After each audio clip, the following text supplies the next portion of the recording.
오늘 4월 마지막 주일 은혜를 나누고자 하는 말씀은 신약성경 누가복음 13장 10절부터 17절까지 말씀입니다.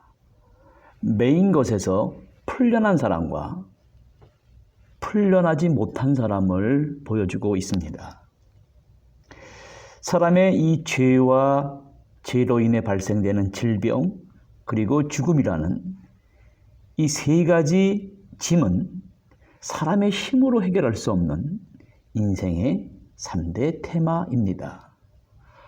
본문은 예수님이 이 땅에 오셔서 우리의 힘으로 해결할 수 없는 그 인생의 3대 인생의 테마에 꽉 붙들려 있는 것을, 매여 있는 것을 풀어주시는 이야기입니다.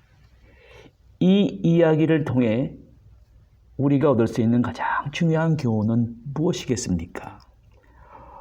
먼저 본문 11절에서 12절까지 보면 첫 번째로 메인 것에 꽉 붙들려 있어서 풀려나지 못하고 살아가는 사람을 보여줍니다.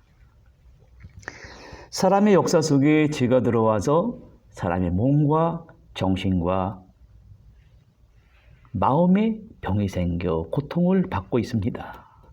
본문에 18해 동안 사탄에게 매여서, 특별히 몸에 장애가 있었어요. 허리에 장애가 있어서 펴지 못하는 이야기를 고쳐주고 계십니다. 성경에 나오는 예수님의 수많은 병을 고친 이적들은 보통 사람들이 병원에 가서 아파서 의사의 처방을 받고 진단을 받고 치료를 받고 나았다는 이야기와는 전혀 다릅니다. 사람이 병이 고쳐져서 낫고 생명이 조금 더 연장되어 살더라도 결국은 마지막에 죽게 됩니다. 오늘 본문이 보여주시는 특별한 이 병을 고쳐주시는 이야기에 무엇이 담겨져 있는 것입니까? 예수님은 어떠한 한 우리 생활 속에 숨겨진 어떤 비유와 표적과 상징을 들어서 우리에게 깊은 교훈을 주고 계십니다. 오늘 본문에 우리가 이해하기 어려운 아브라함의 딸이라는 특별한 상징적인 이야기가 나옵니다. 이스라엘 사람들은 늘 자신을 특별한 존재다, 아브라함의 자녀라고 여겼습니다. 하나님의 특별히 선택된 백성으로 프라이드가 너무너무 강했어요. 그래서 그들만의 도덕과 윤리를 세워놓고 강조하며 살아가는 것이 그들의 일상생활이었습니다. 본문에 예수님이 한 여자를 회당에서 만나셨습니다. 가장 버려진 비참한 사람을 소개합니다. 사탄에 매여 있었고 얼굴은 그 사람의 마음입니다. 그러한 사람들의 얼굴을 보면 건강한 얼굴이 아닙니다. 사람의 정신이 제대로 돼 있지 않으니 얼굴이 정상적이지 않고 어둡고 이렇게 일그러져 있었습니다. 그런데 예수님께서 이 여인을 보고 사탄에 매여 있었다, 아브라함의 딸이라고 하니 우리가 듣기에는 비이성적인 이야기로 들립니다. 뿐만 아니라 이 여인은 허리를 펴지 못하는 척추 장애가 있었습니다. 18해 동안 가족들에게 버림을 받고 몸도 마음도 정신도 병들었고 모든 것이 총체적으로 무너져 내린 사람이었습니다. 아마 이 여인은 이렇게 불편하게 지냈으니 앞으로 죽는 날까지 이렇게 살아가는 것이 내가 살아가야 될 길인가 보다, 그렇게 생각하고 있었습니다. 18해 동안 그 어떠한 누구도 이 사람의 정신과 몸과 마음의 건강이 올바로 되리라고 생각조차 못했습니다. 어쩌면 이 여인이 그렇게 살아있다라고 하는 것이 많은 사람들에게 폐를 끼치고 있는 것입니다. 그런데 예수님은 이 여인을 보면서 무엇을 생각하셨습니까? 18해 동안 사탄에게 매인 아브라함의 딸이다. 겉으로는 어떠한 강한 것에 매여 있었는데 그 속에 하나님의 딸이에요. 하나님의 딸이 사탄에게 매여 고통받고 있는 것을 보신 것입니다. 21세기 들어서면서부터 역사 이후의 이래로 찾아볼 수 없던 일이 우리 삶 속에도 펼쳐지고 있습니다.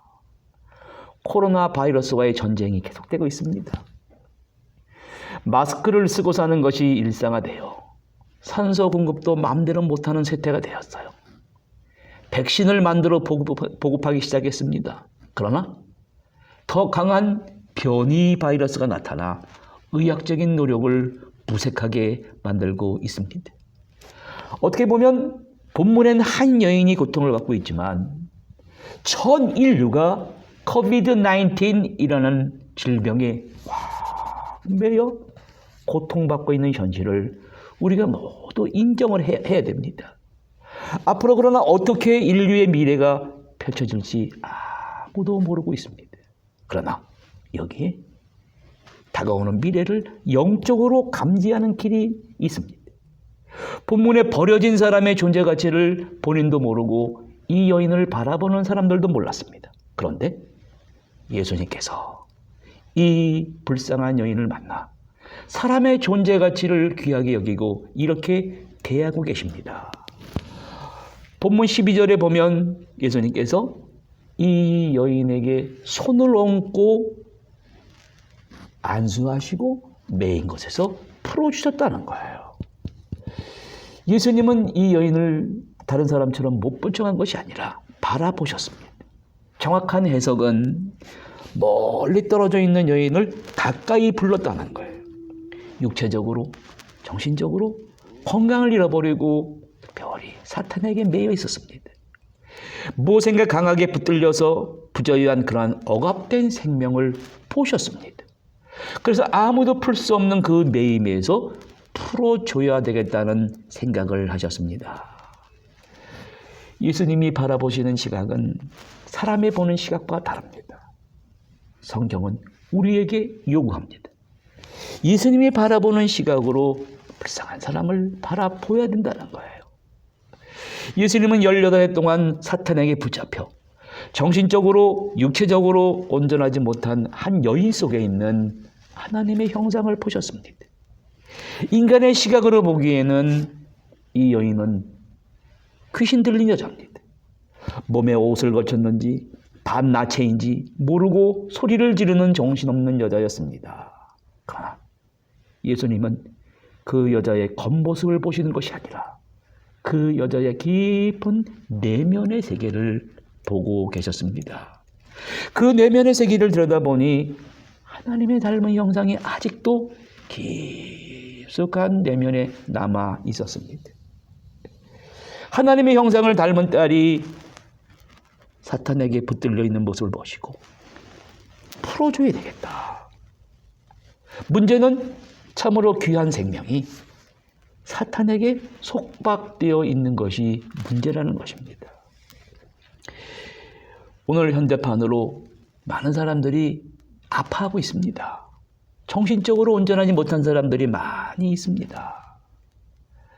마약 중독자들도 보면 한번 중독되면 풀려나기가 어렵습니다.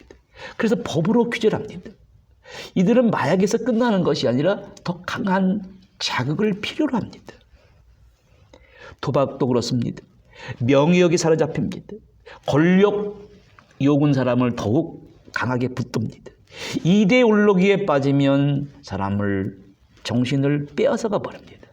특별히 성경을 잘못 해석해 주면서 사람의 영과 정신을 미혹해 하고 빼앗아가 버립니다. 정신을 차리가 보니 시간과 돈 낭비한 것을 나중에 깨닫고 후회하게 됩니다. 마귀는 사람을 강하게 붙듭니다. 생각할 자유가 없게 만들고 내가 선택할 자유도 없게 만듭니다. 이것이 바로 예수님이 보신 인생관입니다. 한 여자가 마귀에게 강하게 붙들려 있어서 자유하지 못하고 있다. 빨리 풀어줘야 되겠다는 것입니다. 오늘 무엇인가 강하게 붙들려 있는 한 여인을 우리가 같이 바라보면서 나는 무엇인가 강하게 붙들려 있지 않은가 살펴보라는 것입니다. 여기 여인을 보세요. 아침에 일찍 일어나서 자신의 깨끗한 정신의 의식의 세계의 지배를 받는 것이 아니라 나도 모르는 무의식의 세계의 지배를 받고 있습니다. 주님은 무의식의 지배를 받는 한 여인의 소중한 의식의 세계를 찾아주시고 그 깨끗한 정신세계의 지배를 받게 하시려고 하십니다. 이 여인은 18해 동안 의식조차 못하는 무의식의 노예가 되었어요. 창살 없는 마음의 감옥에 갇혀 사는 사람이 많이 있습니다. 이러한 마음에 붙들리면 아무것도 보이질 않고 아무런 생각도 나질 않습니다. 오늘 이 불쌍한 여자는 18해 동안 사탄에게 붙들려서 자유가 없어요. 들을 수 있는 자유, 깨달을 수 있는 자유, 느낄 수 있는 자유도 없이 매여 있습니다. 주님은 온전한 정신으로 바꿔주시기를 원하십니다. 그리고 멀리 떨어져 있는 그 여자를 가까이 부르셨습니다. 그리고 쳐다보시면서 이렇게 말씀하셨습니다. 여자여, 네가 이제 자유하게 되었다. 새로운 유진 피터슨의 번역입니다. 그리고 손을 얹으시고 기도하시고 안수해 주셨더니 허리가 꼿꼿하게 펴지고 하나님께 영광을 돌렸다는 것입니다. 자, 이제 이 놀라운 현상을 보고 본문 14절에서부터 17절까지 두 종류의 사람이 나타나고 있습니다. 거짓된 자아에 더 강하게 매여서 말문을 막혀버리고 얼굴을 붉히는 사람들과 기뻐하며 갈채를 보내는 사람들을 볼 수 있습니다. 이 놀라운 광경을 보고 회당장은 도저히 믿을 수가 없었어요. 막 화를 내기 시작합니다. 이 사탄에 매여 있는 여자를 왜 하필이면 오늘 거룩한 안식일에 병을 고치냐. 내일 다음에 고치지. 예수님은 이 땅에 오셔서 여러 차례 안식일 논쟁과 충돌을 일으키게 되셨습니다. 저들이 주장하는 것은 안식일은 거룩한 하나님께 예배드리는 날이다. 제발 안식일에 병을 고치는 일을 하면 안 된다는 것입니다. 그러나 예수님의 생각은 전혀 다르셨습니다. 예수님은 건강한 사람의 10년보다 아픈 사람의 하루를 더 중요하게 생각하셨습니다. 토인비 교수도 이러한 말을 남겼습니다. 진정한 지식인은 험악한 운명을 지닌 존재와 권위 체제에 대해 타협 자체를 굴복으로 간주하고 양보를 패배라고 생각하는 사람이라는 것입니다. 예수님은 오늘 아픈 사람을 만났으니 연기하고 뒤로 미루는 것이 아니라 오늘 고쳐줘야 된다는 것입니다. 내가 한 발 양보하고 뒤로 미루게 되면 영원히 못하게 됩니다. 예수님의 음성을 들어보세요. 어떠한 충돌을 불사하고 정면으로 돌파하시면서 오늘을 만났으니 오늘 고쳐줘야 된다는 것입니다. 예수님은 이 불쌍한 귀신 들린 여인을 어쩌면 예리한 영적인 메스로 아픈 것을 드러내시고 매인 것에서 풀어줘야 되는 합당한 이유를 이렇게 말씀하십니다. 바리새인과 서기관들을 향하여 이 외식하는 자들아, 이 사기꾼이라는 말이에요. 위선자 사기꾼이라는 말은 가면을 쓰고 마음과 달리 연기를 한다는 것입니다. 왜 사람들은 자신도 모르게 가면을 쓰고 마음과는 달리 연기하며 살아가는 것일까요? 정신분석학 이론에서 액팅 아웃이라는 전이 행동화라는 말이 있습니다. 자신의 자아에 용납될 수 없는 어떠한 무의식적인 욕망이나 어떠한 동기를 지니고 있을 때 이것이 의식화되는 것이 허용되질 않아요. 반면에 그 동기나 욕망을 즉각적인 환상적인 현실적으로 활용할 수 있는 출구를 통해 만족시킴으로써 자신의 욕망과 동기를 대치시키는 것을 말합니다. 이러한 사람들은 파괴적입니다. 분노 조절 장애자들입니다. 공격적인 행동을 나타냅니다. 이것은 하나의 정신적, 병리적 파생물이라고 합니다. 지금 회당장을 비롯해서 바리새인들은 자신들의 자아에 용납될 수 없는 어떠한 무의식적인 동기와 욕망이 바로 안식일의 전통을 유지하는 일이었습니다. 이것이 의식화되는 것이 허용되지 않자 어떻게 됩니까? 그 욕망과 동기를 파괴적으로 공격적인 행동으로 나타내면서 만족하는 사람들이었습니다. 정치학자 라인홀드 니버라는 사람은 이러한 말을 남겼습니다. 돈을 많이 가진 사람들이, 특권 계급이 그렇지 않은 사람들보다 위선의 탈을 쓴 이유는 그들의 특권이 오직 평등한 정의라고 하는 합리적 이상에 의해 정당화될 수 있으며, 그 정당화라는 것은 자신의 특권이 전체의 이익에 기여한다는 것을 입증함으로써 이루어지기 때문이라고 합니다. 그래서 이러한 명을 남깁니다. 오늘 현대 국가의 가장 현저한 도덕적인 특징은 아마 위선이라는 것입니다. 그래서 예수님께서 마태복음 7장 5절에 외식하는 자여, 먼저 내 눈 속에서 들보를 빼라. 그 후에야 밝히 보고 형제의 눈 속에서 티를 뺄 수 있다는 것입니다. 오늘 본문에 18해 동안 앓으며 사탄에 매여있는 이 여인도 환자예요. 지금 예수님을 향해 안식일에 환자를 고치냐고 항변하고 있는 사람들, 가면을 쓰고 연기하는 사람들도 똑같이 환자로 보고 계십니다.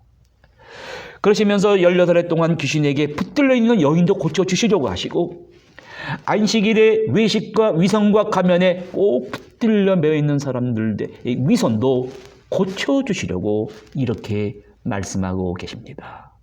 15절에 너희가 각각 안식일에 자기의 소나 나귀를 외양간에서 풀어내어 이끌고 가서 물을 먹이는 것을 아무렇지 않게 생각한다. 그런데 내가 사탄에게 18해 동안 매여있던 이 아브라함의 딸을 풀어주고 그 외양간에서 끌어내는 것이 어째서 문제란 말이냐. 소와 나귀, 양들은 목이 말라도 말을 하지 못하고 가만히 있습니다. 주인이 시간이 되면 목마를 줄 알고 매여있는 소와 나귀를 풀어서 물을 마시게 하려고 강가로 데려갑니다. 그날이 안식일이어도 자신들의 동물들은 아낍니다. 그런데 무려 18해 동안 하나님의 딸이 사탄에게 매여 있어요. 이 아브라함의 딸을 안식일에 정신적 내면의 세계 깊이 뿌리 박힌 냄새나는 외양간 같은 장소에서 풀어서 정신을 온전케 하는 것이 어째서 문제란 말인가 묻고 계십니다. 보통 사람들의 시각에는 한 여인만 무엇인가 강하게 사탄에게 붙들린 모습을 봅니다만, 주님은 정신이 완전히 무엇인가 속박되어 있는 두 사람들을 보고 계십니다. 회당에서 허리를 펴지 못하고 사탄에게 매여 있는 한 여인과 왜 안식일의 병자를 고치냐고 위식과 위선에 강하게 붙들려 있으면서 항변하는 사람들을 외양간에 매여 있는 소와 나귀에 비유하고 계십니다. 예수님은 겉으로는 귀신에 붙들려 매여 있어서 정신이 온전치 못했지만 한 여인의 미래를 바라보셨습니다. 사탄에게 18해 동안 붙들려 있는 것을 불쌍히 보셨습니다. 그냥 지나치는 것이 아닙니다. 바라보시고 부르셨습니다. 그 다음에 능력이 나타나 귀신이 나갔습니다. 12절 13절에 예수께서 그 여자를 가까이 부르셨습니다. 여자여, 네가 자유하게 되었다 하시고 손을 얹자 당장 꼿꼿하게 서서 하나님께 영광을 돌렸다는 것입니다. 결과가 어떻게 됐습니까? 도무지 마음과 정신이 모세인가 외양간보다 더 강한 곳에 꽁꽁 매여서 풀지 못하는 바리새인들을 봅니다. 얼마나 불쌍합니까? 그들대로 외식과 이 가면에 꼭 매여서 풀지 못하고 일어나지 못하는 불쌍한 노예들입니다. 주님은 아무런 기대감이 없는 상황 속에서 오직 은혜로 이 여인을 보셨습니다. 오늘 많은 사람들이 미래가 보이지 않는다고 합니다. 주님은 이 여인에게서 미래가 환하게 보여서 사랑하는 것이 아닙니다. 가깝게 다가가시는 거예요. 가깝게 다가가셔서 사랑하면 그 사람의 미래가 보입니다. 이제 이 매여있는 불쌍한 여자를 보면서 예수님께서 병을 고치시고 나면 정신이 건강해질 것이고 그 다음 한평생 하나님께서 내게 베푸신 은혜를 고백하며 찬양하며 살아가는 아름다운 여자를 생각하고 계시는 거예요. 이것이 바로 예수님의 마음입니다. 오늘 성경은 우리에게 묻습니다. 오늘 우리의 눈에 무엇이 보이냐? 우리의 미래가 어두워서 보이지 않습니까? 혹은 정신적으로 내가 육체적으로 부자유하십니까? 예수님께서는 인간이라고 하기에는 비참한 이 여인도 아브라함의 딸이다. 아브라함의 딸을 풀어주는 것이 마땅하지 않느냐고 물으십니다. 나도 모르게 매여있던 혈기의 노예로부터, 욕심의 노예로부터 자존심의 노예가 된 우리의 무의식의 깊은 세계에 들려오는 주님의 음성을 들어야 됩니다. 오늘 우리를 가까이 부르시고 내가 이제 가장 고통스러운 멍에로부터 자유하게 되었다. 손을 얹으시고 한 여인의 총체적인 병과 육체와 정신을 자유케 하신 음성을 들으시고 오늘 우리에게도 동일한 치유가 임하시기를 간절히 바랍니다. 항상 모den과 매여있는 우리에게 말씀을 통해 우리에게 주시는 내적인 힘과 내적인 확신을 가지고 자유케 할 수 있도록 도와주십니다. 자기도 모르게 묶여 살던 무의식의 세계 속에서 의식의 자기 세계로의 전환이 이루어져야 됩니다. 오늘 우리는 또 다른 사탄의 결박인 이 위식과 COVID-19이라는 병에 묶여서 살아가는 오늘 현대인들을 보시고 똑같이 불쌍히 여기십니다. 그리고 아주 가까이 우리를 가까이 부르셔서 말씀하시는 음성을 들어야 됩니다. 강한 것에 매여서 풀 수 없는 모든 죄인들을 위해 십자가의 고통까지 받으시면서 값을 지불하시고 우리를 자유하게 풀어주셨습니다. 지혜로운 사람은 자신에게 어떠한 일이 일어나든지 분노하거나 저항하지 않으므로 행복과 평온을 누릴 수 있습니다. 지혜로운 사람은 깊이 생각합니다. 지혜로운 사람은 남으로부터 원하는 것이 있으면 이렇게 해달라고 말하기 이전에 자신이 먼저 그렇게 합니다. 지혜로운 사람은 나는 아직도 모른다는 심정으로 다른 사람의 이야기에 귀를 기울입니다. 지혜로운 사람은 남이 칠 때 굽힐 줄 압니다. 성경은 우리가 거짓된 행복을 누리는 매여있는 지식이 되는 것보다 지혜로운 사람으로 삶을 누려야 하지 않겠는가 묻고 있습니다. 오늘 수많은 현대인들이 이 여인이 겪었던 동일한 결박에 묶여 있습니다. 사탄의 결박과 육체의 결박인 COVID-19으로 인해 눈에 보이지 않는 정신적, 육체적 고통이 나날이 증가하고 있습니다. 아무도 풀 수 없는 자유케 하는 사명을 오늘 우리에게 주십니다. 이웃을 찾아가셔서 그 고통받는 이웃들을 은총의 시각으로 먼저 따뜻하게 함께 하시고 그들을 바라보시고 그들에게 사랑을 베푸시기 바랍니다. 주님께서 마음과 몸을 결박했던 사슬들이 다 벗겨지게 하는 것을 보실 것입니다. 그 놀라운 광경을 보면서 오직 하나님께만 갈채를 보내시고 하나님께만 영광을 돌리시기 바랍니다.